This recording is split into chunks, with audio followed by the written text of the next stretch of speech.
Tahu nggak kenapa kita rapi? Kenapa tuh? Siap jadi diangkat jadi staf sus. Gitu. Prabowo dadasku ya. Yang kedua adalah hilangkan dwi-fungsi ABRI. Ini sebenarnya salah satu tuntutan reformasi mahasiswa pada saat itu. Kemenhan itu Kementerian Pertahanan ya? Iya, ada kementerian apa lagi nih? Saya kira Kementerian Setengah Tuhan.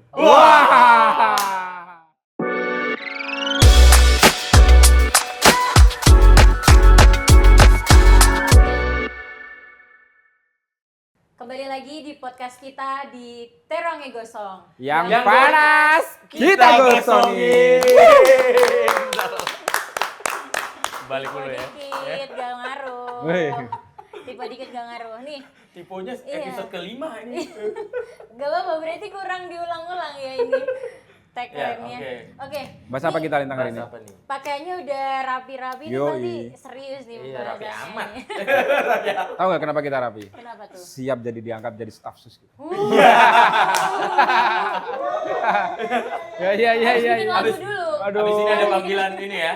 Hmm. Saudara Ulin akan dilantik. Iya. Jangan lupa diucapin sama di GP Ansor ya. Bisa. Takut banget. Iya lanjut Lintang. Gimana Nah, kira-kira bahas apa nih kita? Akhir-akhir ini lagi seru banget dicuap-cuap sama Gen Z yang melek politik di sosial media terkait revisi undang-undang TNI. Nah, dan mungkin kemarin kita juga ngelihat beberapa fenomena ya yang anomali sebenarnya. Iya. Pejabat negara diangkat dari prajurit TNI TNI aktif. Nah, bahkan ada yang jadi apa namanya? Seskap. Kemudian Langsung ya. iya langsung tembak. Kemudian ada yang kemarin letkol tituler itu yang gundul itu jadi apa Pak? Jadi staf sus ya. Iya betul. Yang biasanya bikin video sambil bugil, taruh nanti di. Iya. Ngeri banget. Ralinsa militer aktif nggak? Ralinsa militer aktif nggak? Oh enggak ya? Oh iya. Kan baru diangkat staf sus juga. Enggak. Jadi namanya ada syahnya ya. Iya. Oke, nah ini kira-kira mungkin kita tarik mundur dulu ke belakang Iya. ya sebelum membahas terkait episode panas hari ini gitu. Panas banget sih. Terkait dwi fungsi ABRI di masa lalu itu seperti apa sih yang mungkin Bro Lutfi tahu gitu? Iya, jadi dwi fungsi ABRI ya sebenarnya sejarah negara kita ya berangkat dari pemerintahnya Presiden pertama Soekarno, terus transisi ke Presiden kedua Soeharto. Ini ada beberapa kejadian lah pada masa lalu itu di mana memang sampai kemudian titik puncaknya itu adalah surat perintah 11 Maret. Nah, ini kan masih Maret. Super ya. Semar. Super Semar. Itu jadi dalam beberapa kalangan akademisi gitu ya. Itu masih menyangsikan ada tidaknya Super Semar ini. Ya karena sebenarnya fisiknya tidak pernah ditemukan kan. Iya, fisiknya tidak pernah ditemukan dan ada ganda Pak, maksudnya ada yang 2 halaman, ada yang 1 halaman. Ini jadi kayak semacam urban legend gitu ya? Iya, kayak gitu. Mitos-mitos, belum iya, tahu nih faktanya gitu. Berdasarkan folklore. Iya. Nah, Serius Pak. Serius ini. ya kan? Panas ini soalnya. Panas ini. Nah, jadi ini banyak sanksi. Sebenarnya ada apa enggak? Walaupun 17 Agustus di pidatonya Soekarno pada tahun 66, Super Semar kan 11 Maret 66 nih. Oke. Itu Soekarno di 17 Agustusnya itu memang mengakui kalau Super Semar itu ada.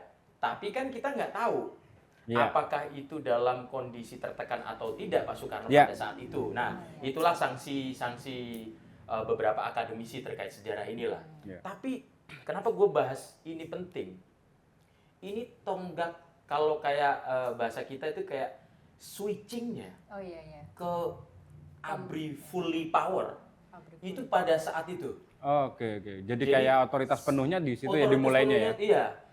Kondisi yang terjadi di sekitar 66 itu benar-benar nge-switch ke very powerful ABRI Yeah. yang saat itu ya sampai saat ini juga sih markas komandonya tuh bener-bener di Kostrad Iya, Oke. iya. gitu, Medan Merdeka. Jadi sebelumnya tuh mungkin TNI tuh ABRI itu masih berperan ya layaknya tentara ya. Layaknya tentara Yang sampai melindungi yang sebagai keamanan aja ya gitu ya, belum menunjukkan power yang dan berlebihan. lain sebagainya. Pada saat itu kan memang ada beberapa kejadian sih di sekitaran Super Semar itu di mana beberapa menteri-menterinya Soekarno itu juga di apa ya istilahnya kan dulu diculik lah itu bahasa ininya ya, diculik dan lain sebagainya itu untuk ya mungkin yang memang tidak sejalan begitu. Jadi seperti hari ini kan sebenarnya menteri-menteri itu dalam masa transisi itu kan tidak semuanya mungkin punya pendapat sesuai dengan apa yang diarahkan gitu kan. Diarahkan siapa tuh? Diarahkan oleh dua pimpinan yang Siapa? sedang Prabowo dan Dasko ya? Padahal pada kala itu ya. Nah itu sebut mungkin saja seperti itu ya kan. Tapi kalau konteksnya sekarang mungkin ya presiden 7 dan 8. Oh iya. Gitu. Nah, balik lagi ke kondisi saat itu ya. Jadi kondisi saat itu tuh menurut gua adalah kejadian penting di antara 96 itu 96 lagi 66 itu nge-switch ke fully powernya ABRI. Nah, mulai dari saat itu ABRI kan benar-benar kuat nih. Ya kan? ABRI benar-benar kuat di sektor sosial politik ya. sosial politik sampai kemudian akhirnya pecahlah reformasi. Oke. Ya kan? Ini kita skip aja sampai 98. Pokoknya selama periode Orba itu demi fungsi ABRI berjaya very gitu ya. powerful gitu kan, very powerful. Tapi kita nggak ngomong bahwasanya powerfulnya ABRI ini selalu negatif, enggak ya. Kita ngomonginnya dalam konteks ini dulu. Dui fungsinya dulu, bukan kebijakannya. Bisa jadi kebijakannya bagus juga. Ada yang bagus, Ada yang bagus mungkin gitu ya. Jadi ini kita ngomongnya ini dulu aja, secara struktural gitu kan. Struktural dulu, nggak sampai ke impact ke masyarakat dan lain sebagainya itu nantilah gitu kan. Nah di 98 kan pecah nih. Trigger utamanya sebenarnya waktu itu adalah ya selain krisis moneter, korupsi. Ya gitu kan, korupsi pada saat itu ada beberapa tuntutan mahasiswa ya, itu ada 5 tuntutan utama dan 2 diantaranya, ya, kalau Genji juga bisa dibilang gini, salah duanya, ada salah satu ada salah 2 Pak. Salah. 2 di antara 5 itu tersebut adalah singkirkan Soeharto dan kroni-kroninya, case-nya sih korupsi kalau yang kalimat itu. Yang kedua adalah hilangkan dui fungsi ABRI. Ini sebenarnya salah satu tuntutan reformasi mahasiswa pada saat itu, 2 di antara 5. Nah, dui fungsi ABRI ini kemudian implementasikan. Itu sebenarnya justru pionirnya Gus Dur. Oke. Karena pada saat Gus Dur inilah momentum di mana pertama kali Menhan itu kan Kementerian Pertahanan, Pak. Iya kan, bener-bener domainnya ABRI. Kalau misalnya Menpora gitu kan, domainnya ya teman-teman Kemenhan NU itu misalnya kan. Kemenhan itu Kementerian Pertahanan ya? Iya, ada kementerian apa lagi nih? Saya kira Kementerian Setengah Tuhan. Wah! Itu baru banget mikirnya, Pak. Itu baru banget mikirnya. Baru banget itu mikirnya. Masih hangat ya? Hangat itu. Nanti ada Kementerian Setengah Dewa. Iya. Kayak lagunya Iwan Fals kan? Betul. Nah, Kemhan. Sorry tak potong, Pak. Tapi emang kalau di zamannya Pak Habibie nggak diimplementasikan itu soal dui fungsi ya, tuntutan dui fungsi. Dui fungsi ABRI waktu itu sih karena terlalu singkat kali ya. Terlalu singkat, mahasiswa kan masih demo terus, Pak. Iya. Karena dianggap Pak Habibie juga masih orangnya gitu. Jadi kestabilan sosial politik politik nasional pada saat itu tuh memang masih belum bagus gitu. Orang merasa bahwasanya ini kita benar-benar ada di era baru itu kan ketika Gus Dur. Iya, betul. Iya kan? Presiden dipilih langsung segala macam. Presiden dipilih langsung terus kemudian yaitu hasil reformasi gitu ya. Hasil reformasi gitu di mana orang itu ini udah menang nih gitu. Soalnya tuh rakyat kondisinya seperti itu gitu. Nah, tapi kita harus salut juga sama Gus Dur ini ketika Menhan itu dipegangkan sipil. Oke. Jadi saat Presiden Gus Iya, Dur, iya. kalau misalnya teman-teman milenials dan Gen Z nanya nih gitu, ini switchingnya itu gimana sih ketika Soekarno ke Soeharto, switching ke ABRI, ABRI terus kemudian ketika ada reformasi switching, Gus Dur itu momentumnya switching ke sipil lagi, simbolnya adalah Menhan dipegangkan ke sipil, Juwono Sudarsono, terus kemudian Mahfud MD, terus kemudian di era berikutnya eranya Bu Mega itu Pak Maturi Abdul Jalil, iya kan, yang salah satu pendiri PKB juga waktu itu kan, Betul, gitu. betul. Nah, di sini ini sipil nih semua. Jadi ketika reformasi zaman Gus Dur dan zamannya Bu Mega itu benar-benar supremasi sipil itu simbolnya dikeluarkan banget, dimunculkan banget dengan memegang Menhan ini, gitu. Nah, dari situlah kemudian difungsi ABRI ini seperti tidak nggak ada gitu.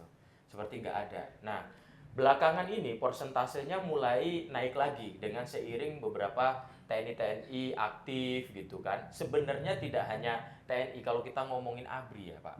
Dulu itu kan polisi juga angkatan bersenjata juga Pak. Angkatan bersenjata. Pas waktu mungkin ya, sorry nih, misalnya pas waktu Pak SBY, mungkin difungsi ABRI itu mulai lagi gitu kan.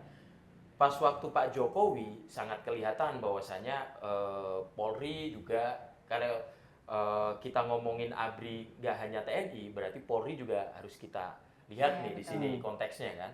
Nah, beberapa polisi aktif dan lain sebagainya mungkin itu diselipin di beberapa lembaga kan pasti itu. Nah kan, terus kemudian sekarang menguat ketika adanya isu RUU TNI ini mau direvisi. Gitu kan? Tapi sebelumnya berangkat dari UU ASN yang memperbolehkan TNI itu menduduki jabatan sipil di sosial politik. Pas waktu Pak Jokowi terakhir. Iya.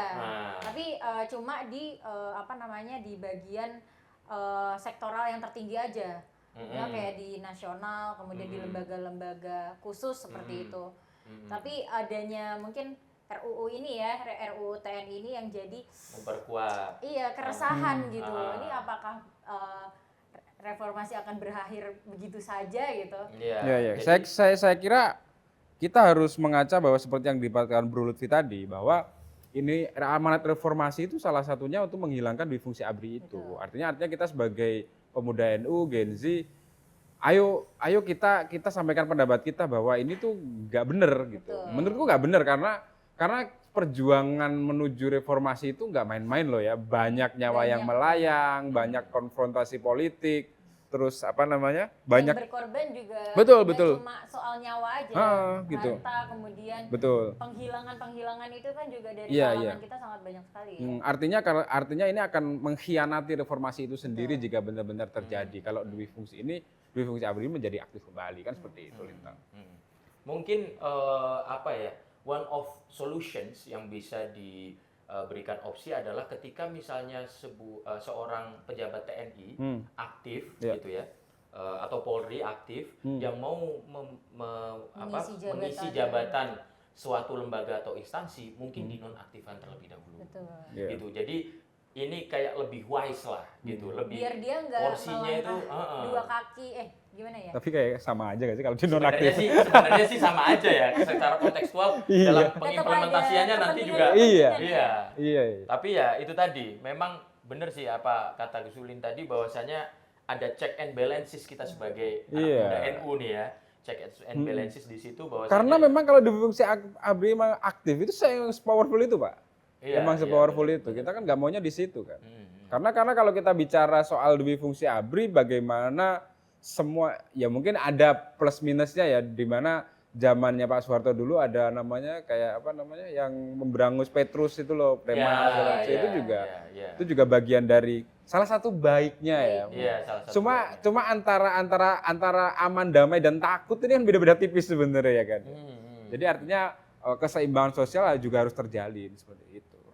Oke, sebelum kita membahas lebih lanjut terkait kondisi hari ini nih, terkait histori yang udah disampaikan sama Bro Lutfi, kira-kira Mas Ulin ada personal opinion nggak terkait sejarah barusan nih, udah panjang dari yang lampau hingga hari ini, kira-kira menurut Mas Ulin apa yang akhir-akhir ini sering diresahkan oleh pemuda NU gitu? Sebenarnya kalau kita lihat beberapa kembali ke belakang ya sejarah, bahwa memang Nahdlatul Ulama ini sebenarnya di zaman Orde Baru sendiri juga bukan organisasi masyarakat yang bersandingan dengan pemerintah langsung kan. Lebih seringnya kita menjadi oposisi sebenarnya. Kita menjadi satu ormas yang selalu mengkritik pemerintah bahkan. Kita lihat bahwa salah satu momentum panasnya ormas NU dengan pemerintah itu Muktamar NU di Pasung. Itu gila, itu panas luar biasa kan. Bagaimana ketika Gus Dur ingin maju kembali itu banyak sekali, bahkan ada operasi segala macam itu yang sangat-sangat untuk menggagalkan Gus Dur menjadi ketua PBNU pada saat itu kembali itu. Artinya kalau kita bicara kembali belakang, bahwa memang sebagai anak muda NU memang sebenarnya harus kritis yang membangun. Kritis yang membangun itu seperti ini. Konteks kita kritis itu karena kita ingin melihat bangsa ini maju secara pemikiran, secara pergerakan. Bukan kritis yang hanya untuk mematikan karakter seseorang. Kan sekarang kan gitu banyak ya. Orang cuma bully-bully aja, tapi tidak mempunyai solusi. Banyak kan kayak gitu. Betul. Artinya kita sebagai pemuda NU ketika kita melihat ke belakang bahwa organisasi sebesar ini itu dulu mengkritik tapi untuk membangun, sekarang ayo dong kita juga harus berani mengkritik tapi juga dalam konteks yang sangat membangun. Artinya kita tidak akan mendukung orang-orang yang mencoba untuk menggulingkan pemerintahan ini. Bagi kami tetap NKRI harga mati dong. NKRI harga mati. Tapi kita harus mengingatkan juga ada rambu-rambunya loh Pak. Ada rambu-rambunya. Jangan dikhianati juga pemimpin kami yang dulu Gus Dur segala macam dengan amanat reformasinya. Kurang lebih gitu sih Bintang. Oke. Nah, karena akhir-akhir ini udah masuk ke 4 bulan kepemimpinan Presiden Prabowo nih. Banyak juga di sosial media itu mempertanyakan apakah kita ngelihat forecast ke depan ya. Apakah di kepemimpinan Pak Prabowo ini 2024-2029 ini ada memungkinkan menguatnya lagi dui fungsi ABRI, karena melihat langkah pertama setelah kemarin legacy dari Presiden Jokowi terkait UU ASN, kemudian sekarang RUU TNI dimasukkan ke Balik, itu menurut Bro Lutfi dan Mas Ulin gimana nih? Forecastnya. Kalau arah-arahnya sih pasti sepertinya akan menguat ya, walaupun sekarang dibatasi baru ke 15 lembaga atau instansi gitu kan. Arahnya sih akan menguat. Tapi gue melihatnya adalah bahwasanya kita tetap yang tadi disampaikan Bu Sulin juga, bahwasanya kita tetap harus harus kritis. Betul. Siapapun itu, entah jangan-jangan nanti kita kritis terhadap yang pimpinannya militer aja, tapi yang tidak kita nggak kritis gitu. Betul. Artinya kita harus tetap memperlakukan nggak tebang pilih, dan kita jangan takut, itu yang penting. Kita jangan takut walaupun misalnya itu dari militer. Kalau misalnya kita mau kritik, kita harus tetap kritik gitu. Karena suara kita kan dijamin undang-undang juga, kebebasan kita. Betul, iya. Jadi di sini memang TNI atau Polri yang diangkat menjadi pimpinan sebuah lembaga atau instansi, ini pun harus menyadari bahwasanya akan ada resiko-resiko bangkitnya sipil yang yang seperti masa lalu itu terjadi lagi ketika ada penyimpangan-penyimpangan yang luar biasa yang dilakukan. Ini sejauh ini sih masih aman, baru indikasi-indikasi ya. Tapi ini harus disadari oleh para kepala-kepala instansi yang terutama dari TNI Polri nanti. Ini harus disadari, benar-benar harus merangkul seluruh stakeholder. Melangkur ya. Malam bro. Woi, siap Pak Presiden. Mantap. Ring setengah. Nah ini ada Gimana? Ini kita lagi bahas ABRI. Waduh. Nah, kira-kira gimana kan? Dui fungsi ABRI. Ada nggak nih pesan positif atau sisi positifnya dari peran yang dilakoni oleh TNI atau Polri di sektor-sektor sosial politik? Contohnya ya kayak jadi pejabat negara dan lain sebagainya. Justru ini dengan dui fungsi ABRI ini, ABRI atau TNI ini, justru bukan kemunduran, justru ini kemajuan, bro. Gimana tuh? Alasannya kenapa tuh? Alasannya ini kalau gaya-gaya militer ini kerja cepat, Pak. Oke. Ini yang diinin Prabowo kan harus kerja cepat. Betul. Iya. Karena Karena- terkomando satu gitu ya. Iya, begitu. Ya. Ya udah jangan marah-marah, santai aja. Enggak kayaknya kok. Marah-marah. Enggak, kayaknya kok ketakutan banget gitu loh. Enggak Iya. apa-apa kok. Aman. Ya udah Cepat. dikalah sama RI setengah ya. Iya. RI setengah ini Tapi bahaya. kira-kira Udah apa marah-marah yang banget. perlu kita cermati gitu kan terkait maksudnya dari histori masa lalu kan juga udah disampaikan kalau di fungsi ABRI itu banyak sekali celah-celah Case-case. iya. Sebenarnya Negatifnya gitu. sebenarnya sih ada dua fungsi ya. Hmm. Fungsi kekuatan militer dan fungsi kekuatan sosial politik. Oke. Gimana Yang tuh? kedua nih terutama tuh. Yang pertama kan jelas Ya. Ya. fungsi kekuatan militer. Ya. Yang kedua nih gimana Danabu? Perannya gimana perannya? Ya perannya gini ya. Sosial politik sekarang gini. Menurut sampean, ya kan? Menurut Bro Lutfi, ya kan? TNI langsung terjun ke rakyat, ya kan? Kontrol langsung ke rakyat. Bagus nggak menurut sampean, Bro? Relatif. Enggak, karena sekarang kan Menurutku nggak bagus, kan udah ada banser. Nah, Gimana lu? Gimana lu? iya. kalau ini Iya, itu. kalau antara TNI dan Banser saya agak bingung deh. Karena banser kan TNU. TNU. Tentara Nahdlatul Ulama. Tentara nanti. Jadi gini bro, nggak usah khawatir bro. Siap. Kita percaya sama presiden kita, Iya. Prabowo Iya, Subianto. Tapi tetap harus kawal bersama-sama ya. Iya, Iya, dong. dong. Bersama-sama. Karena gini, Ah. TNI dari dan untuk rakyat. Iya. Gimana bro? Bagus. Ini jangan jadi staf khusus ini nih Menhan nih habis ini nih Danabu. Nanti ditransfer ya, nanti. Iya deh. Udah ya. Jadi gitu bro ya. Tapi oke sih Danabu, maksudnya kita melihat sih Pak LBP kan juga dari TNI gitu Iya. kan, dan cara eksekusi emang cepat gitu Iya. kan, sacet gitu. Karena ya. satu komando. Iya. Iya. Artinya ada sisi positifnya Positif. aja. Tapi memang harus diingatkan. Betul. Iya, Memang iya. harus diingatkan supaya waspada lah, Ya, jangan sampai tetap terlalu dikontrol. over. Ya, Betul. gitu. Iya. Ya. Iya, cocok ya Danabu ya? Cocok. Oke. Jadi nggak usah Makasih khawatir, banyak. kita percaya aja sama presiden kita, Siap. Prabowo Subianto. Oke Siap, ya. siap. Oke Danabu siap. Biasa tugas Tugas negara. lagi. Kita udah hafal ya episode ini, Pak. Jadi Danabu kalau mau cabut dia Oke. pasti tugas negara. Kemana tugas negara? Tugas negara. Kalau mampir ke sini biasanya ngopi doang, dia ngopi. Negara mana nggak tahu. Oke, nih udah dapat point of view dari RI setengah nih, kita Iya.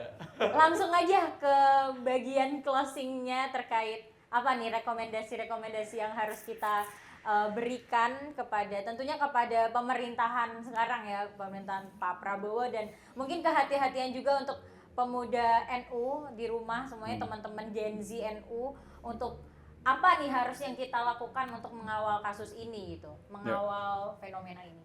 Mungkin dari Gus Ulin dulu. Yang pertama yang harus kita lakukan seperti yang saya bilang di awal ya, bahwa tradisi kita itu adalah bukan hanya membantu pemerintah tapi juga mengkritik. Artinya apa? Ini yang dilakukan Gus Dur zaman dulu. Kita harus menghidupkan kembali Gus Dur di era sekarang ini. Karena Gus Dur itu gimana ya? Gus Dur itu saking pinternya bisa seimbang gitu loh. Dia bukan hanya mengkritik tapi juga sumbangsih pemikirannya tuh Wah, ada. luar biasa. Ya, artinya itu juga yang mungkin sekarang dilakukan oleh Gus Yahya dan teman-teman NU sekarang ya, bahwa pemikiran-pemikiran yang kita lakukan itu bukan hanya untuk warga Nahdlatul Ulama tapi juga untuk negara. negara. Kurang lebih seperti itu sih.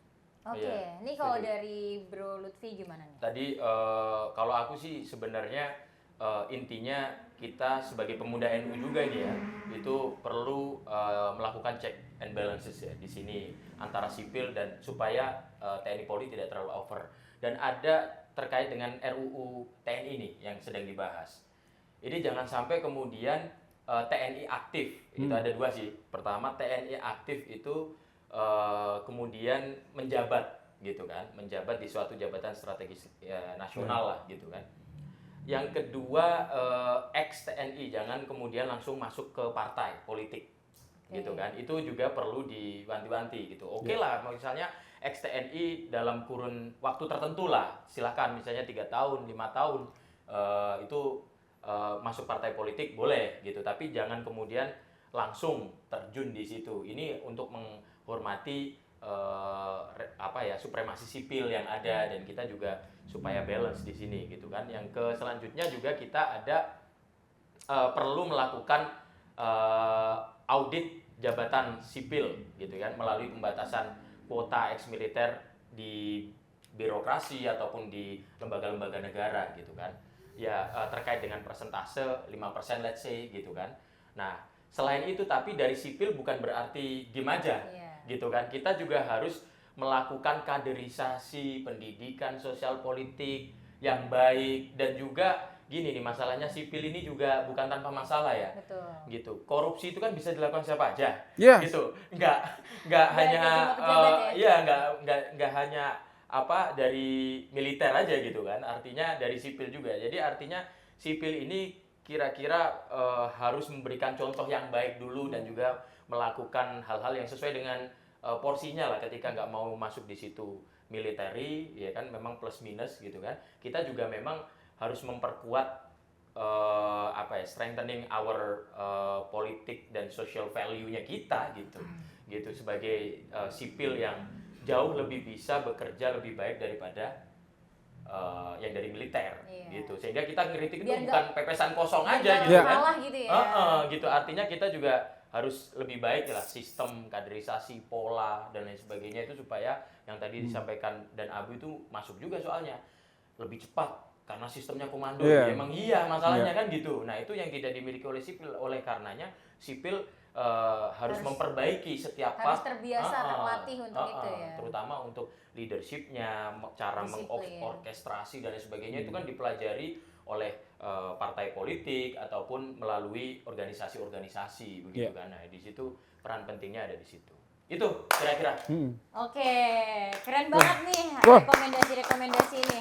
Nah, mungkin kalau kita mengingat juga dulu yang seperti yang udah diceritakan sama Bro Lutfi gitu, yang memotong jalur dui fungsi ABRI itu kan Gus Dur. Kita juga harus memanjangkan umur legacy atau warisan dari Gus Dur itu sendiri terkait ya udah, kita jangan lagi mengulang masa lalu, kekacauan itu, karena hal yang mungkin dilihat sisi positifnya ada, tapi jangan cuma fokus di situ.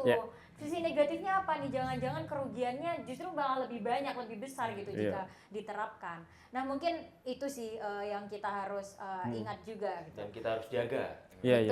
Dan satu pertanyaan terakhir untuk netizen dan kita semua, apakah ketika Gus Dur masih ada hari ini, apakah akan setuju dengan RUU ini? Nah, itu ya. Ini berarti judulnya abis ini seandainya Gus Dur masih ada.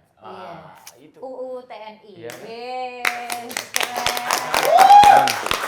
Nah, ternyata udah selesai nih kita kupas-kupas terkait hangatnya terkait pembahasan RUU TNI. Kita cuma bisa berharap ya dengan Balik yang sedang mengupas, sedang membahas terkait rancangan undang-undang TNI, ya harapan kita ada di bahu Anda semua. Kita cuma bisa berharap berharap yang baik-baik. Semoga saja amanat dan kepercayaan masyarakat itu nggak luput dan dihianati begitu saja. Oke, terima kasih teman-teman. Jangan lupa tombol subscribe dipencet, komen, like, and share. Bye-bye. Bye-bye. Thank you. Selamat menunaikan ibadah puasa. Menunaikan ibadah puasa.